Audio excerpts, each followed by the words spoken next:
Hi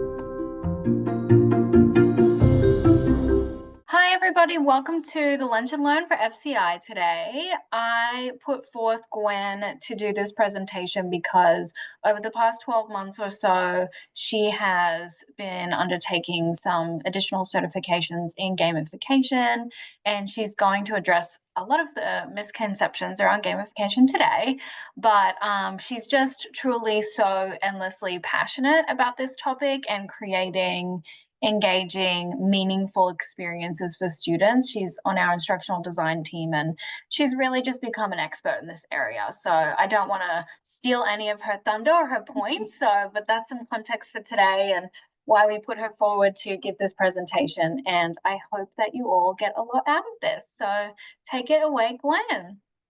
Thank you so much, Brittany. I'm going to go ahead and share my screen and hope that I do it correctly. Somebody will let me know if I don't. All right, are you seeing the right screen? It's just still loading for me, Gwen. Okay. I don't know if anybody else has faster internet than me. We see Gwen Fitzpatrick has started sharing screen, but I don't see anything beyond that, Gwen. Yes. Okay. All right. Maybe just, click out of it and try again. Yeah.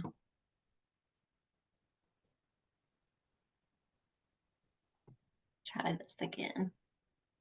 Technology at its best.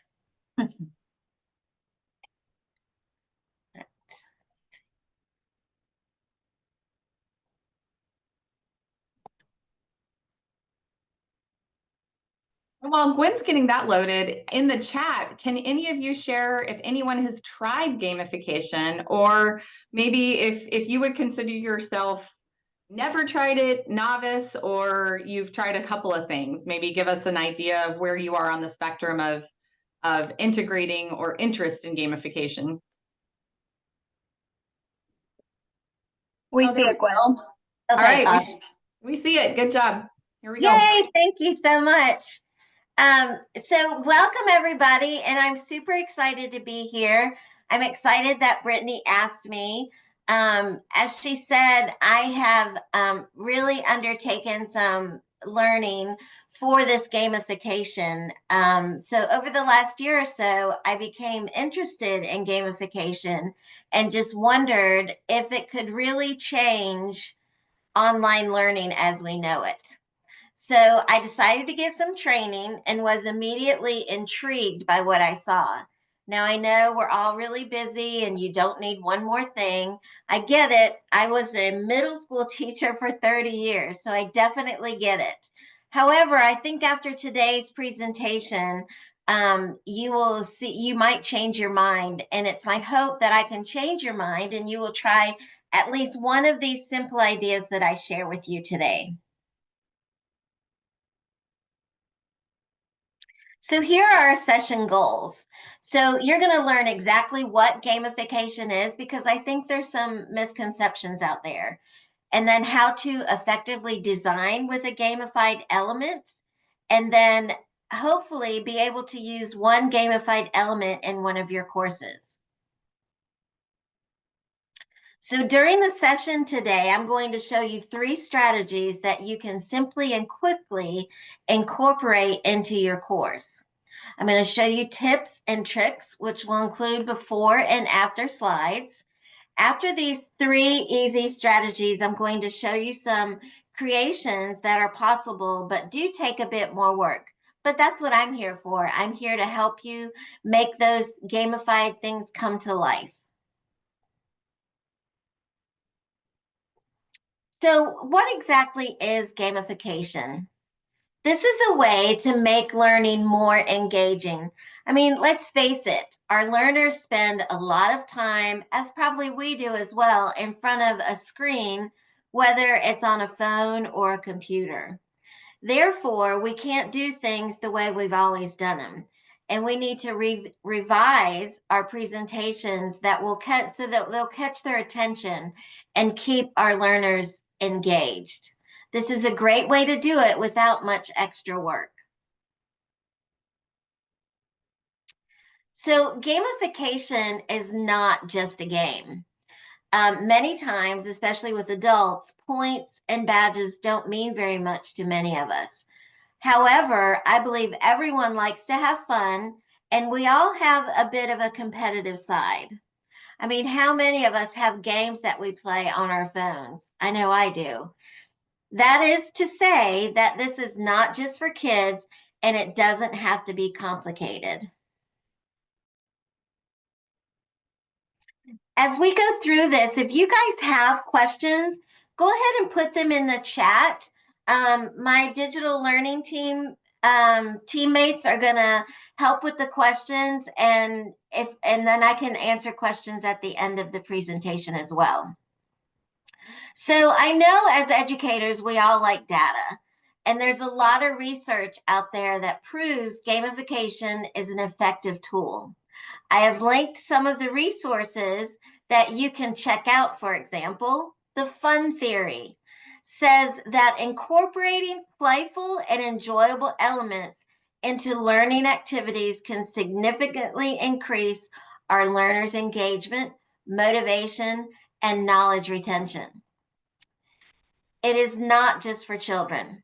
However, the fun activities must align with the course content and our learning objectives. As we all know, as adult learners, they need to know why they are doing what they're doing, and it needs to apply to what they're learning. It can't just be a game just for a game's sake.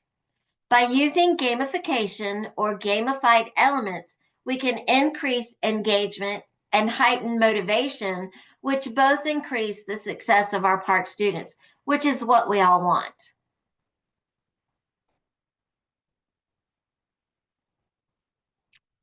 So today I'm going to teach you easy ways to incorporate gamified elements that can be done in a short amount of time. I will show you before and after slides. You will be able to do this very quickly, 5 minutes or less. Make it a goal to try to incorporate one gamified element that you see today. So now let's get started. Now the fun begins. All right, so the first thing I'm going to show you is called an Easter egg or a hidden message. And an easy way to incorporate a gamified element is to use your announcements. I would use one that you've already created. This announcement reminds students to review their grades and feedback. By revising your announcement to include a hidden message or Easter egg, you are promoting curiosity, and it increases the level of engagement. It encourages students to pay closer attention because they will want to find the hidden message. So the purpose of this gamification element would be to encourage students to reflect on key characteristics and thoughtfully communicate to apply ideas of cross-cultural communication scenarios, which would reinforce the learning objectives. And I took this announcement from an actual park course. So here is the result. So this is super simple.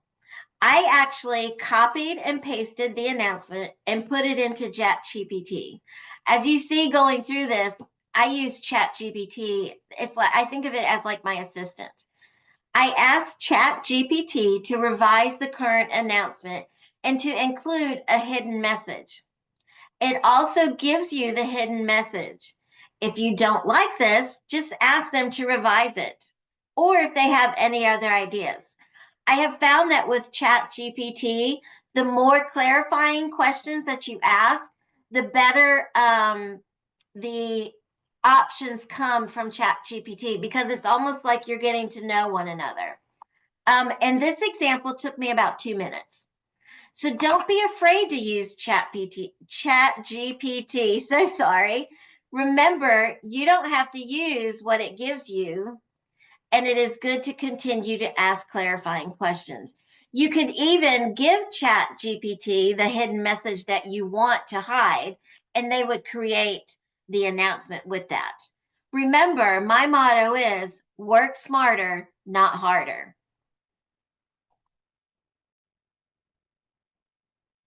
All right, so here's example number 2, keeping it simple, and we're doing riddles now. A riddle enhances and can stimulate, it enhances engagement and can stimulate critical thinking skills. The purpose of creating riddles for this content is to have students use active recall and think critically about the content from the unit and reinforce the learning. So you could use this as an exit ticket. You could also put it in after the learning content to see if they have recall of what you just went through, or if they have actually retained any of it. So here's the result. So, and this took me 2 to 3 minutes. So some of the tech tools that this was actually in the content, and it was another part course, a tech course for educators. And the tools from the lesson were Mentimeter, Google Classroom, and Padlet. So you could use it as an exit ticket or knowledge check, as I said, and then it creates the riddle. I help you poll and engage with flair. Responses live no matter where. With quizzes and word clouds, I spark delight. What tech tool am I shining so bright? And ChatGPT is so kind to give you the answer just in case you don't know it. But of course, you know it, you're teaching the content. All right, so again, 2 to 3 minutes.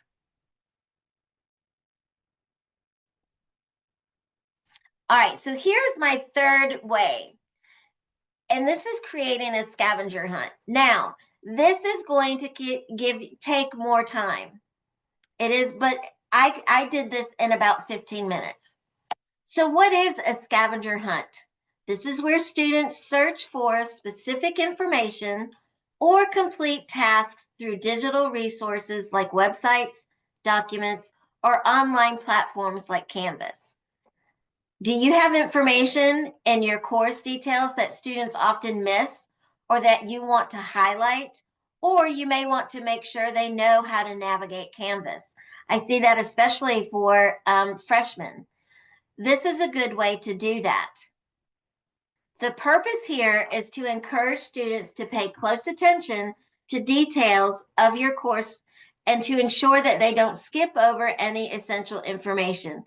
I think a lot of times students don't really read thoroughly, especially when from course to course things can look so similar.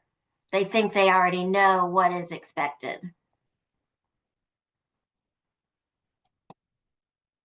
All right, so here is what was created. So the steps that I went through was to make a list of what students will need to find. Create a Google form or Microsoft form. You could also create a QR code, organize the hunt, and remember, make the purpose clear. Now, I would think that you would do this in order if you wanted students to follow your path. But if you wanted it to be more difficult, you could have them going here, there, and everywhere. That would definitely be up to you. You would not have to create a lot of questions. You could certainly create more engagement and motivation with just 5 questions. So here are some example questions, and I've listed some on the slide. What is the due date for the first major assignment? Where can you find the announcement section? Remember, students want to feel the satisfaction of solving a puzzle as well as to be successful in your course. So they want to know all of this information. And as you know, with a Google form or Microsoft form, the form will send you back the answers. So you would know how your students did.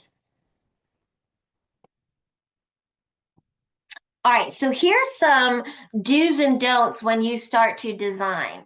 So first of all, you want to be sure that you are aligning to your learning objectives. That's extremely important. Like I said before, adult learners want to know that what they are doing is purposeful, that there is a reason that they are doing it.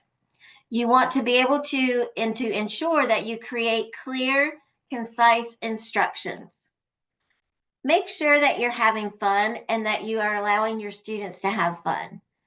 Everybody likes to have fun, and we might as well put some in our courses. Make sure that you test your game or your element. If you don't test it, it's surely to fail. You've got to test the things and make sure that they work in Canvas, that it's working the way you want it to. And most of all, keep it simple. It does not have to be complicated. Now, on the other side of the coin, there are some things that you should not do as well.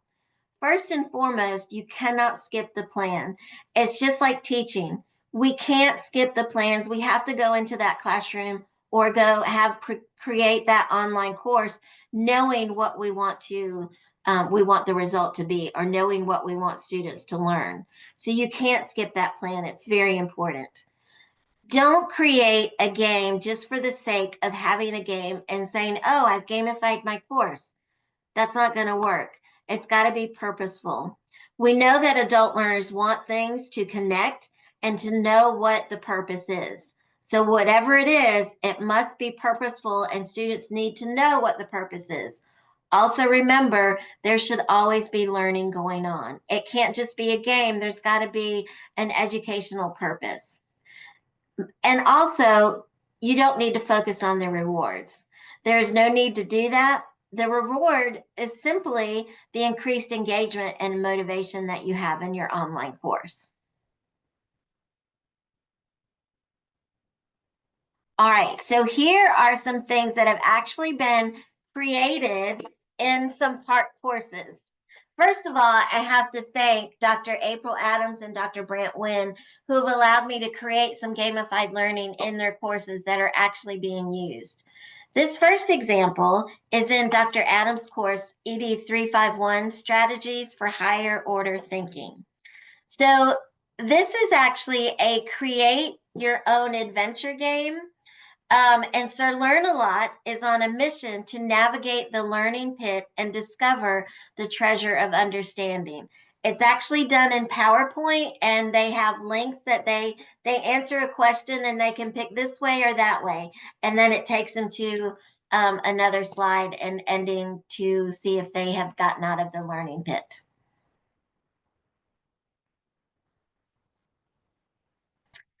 So another thing that you can do, which obviously is going to take more time, is to pick a theme or a challenge or a quest for your unit, an assignment, a course.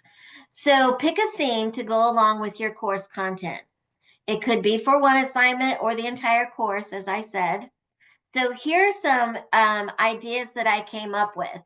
Survivor could be for a math class. You could have each week could be a new problem to solve. A murder mystery could be for a forensics course or psychology or even an English course. The virus, the spread of a strange virus, could be an English unit, geography study, or a psychology study, maybe even history.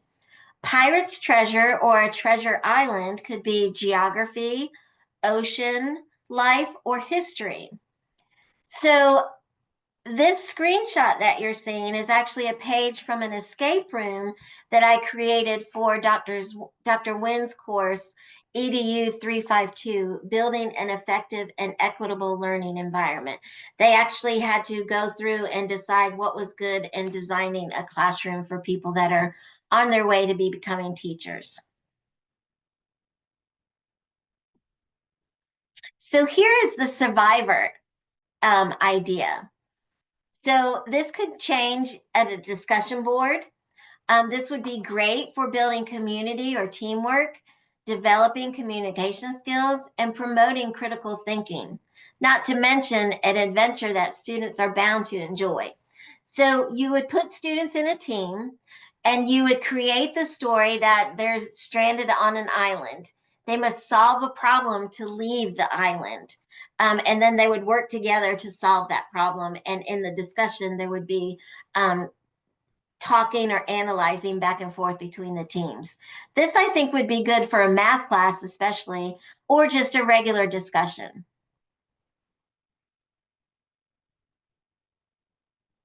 So let's wrap things up. These strategies to gamify, 3 strategies to gamify some content. You've got Easter eggs or hidden messages, riddles, and scavenger hunts.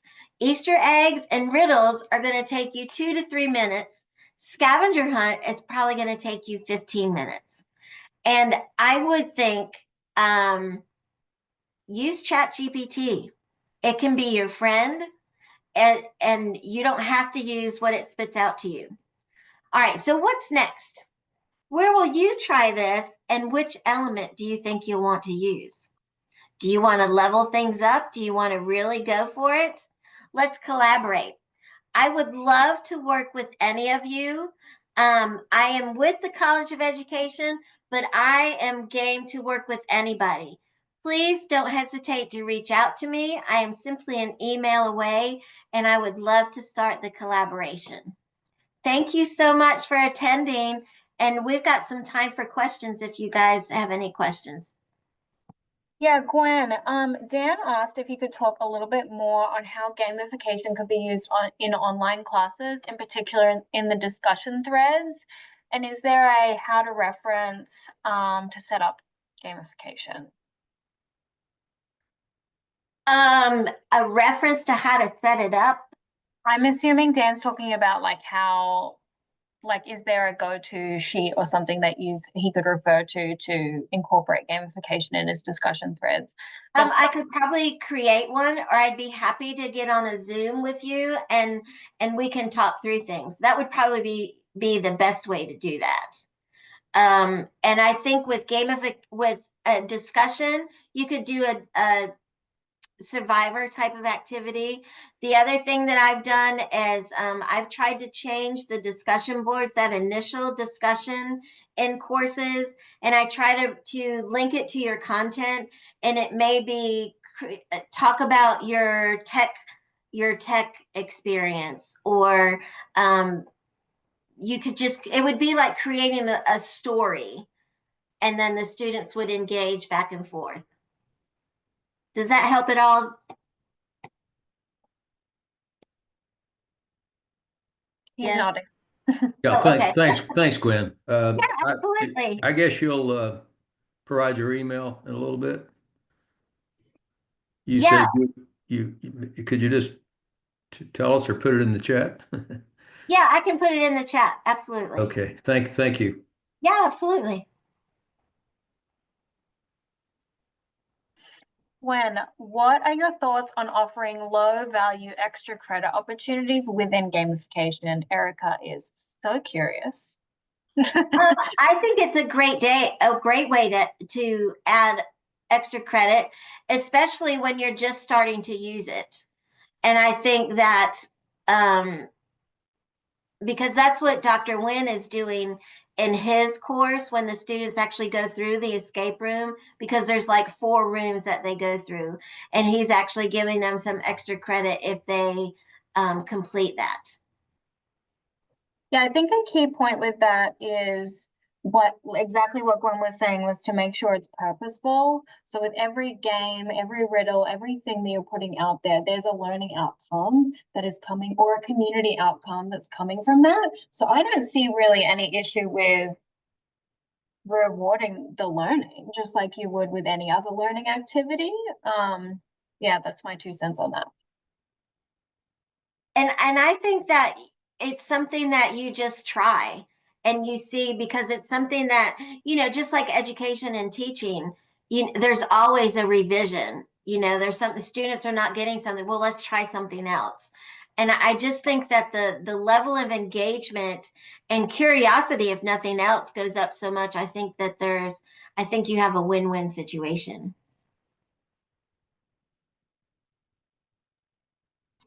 I would also just add, if for those who aren't sure where to start, I would highly recommend reaching out to our amazing instructional designers. We've got Rochelle, Gwen, and Tracy.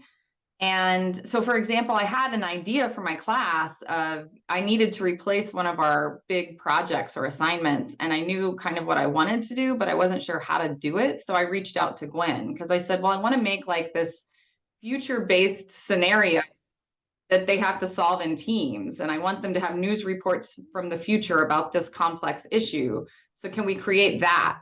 And so I'm working with her to try to figure out how to build that out, because I don't know all of the technology or the tools to use it, but she does, luckily. So even if you have an idea of something you want to create but aren't sure where to take it, I would highly recommend reaching out to Gwen, Rochelle, or Tracy, because they've got the expertise to help you make that a reality. And I'm in the process of doing that right now. So just another tip for those who are like, this is cool, but I don't know where to go from here. Reach out to those IDs. They've got a wealth of information and ideas and creativity to help us. Yeah, thanks, Amber. And this is really become my passion. And I have done a lot. And just to even look at the work that I created when I first started learning it to what it is now, it's really cool to see the progression. So I would love to work with any of you. And I want to push as well that it could be such a small thing if you just want to try it. Like it could just be one discussion post. Just because you want to do, try a gamified discussion post doesn't mean you have to go redesign your whole course. You could just do it in one, just to see how it goes. So it can feel, this could just be my brain. Sometimes it feels like you either do all or nothing, but it really just doesn't have to be that way. Yeah. So consider the next maintenance cycle, just consider reaching out to Gwen and brainstorming, whatever that may be. She's definitely there to support. Yeah, I definitely would not start out really big. I would definitely start out with decide, do I want to do an announcement or do I want to do a discussion, and just focus on that one section. And I'm happy to get on a Zoom call with you and we can brainstorm it together. And I'm telling you, my wheels just start turning. It's really a cool process.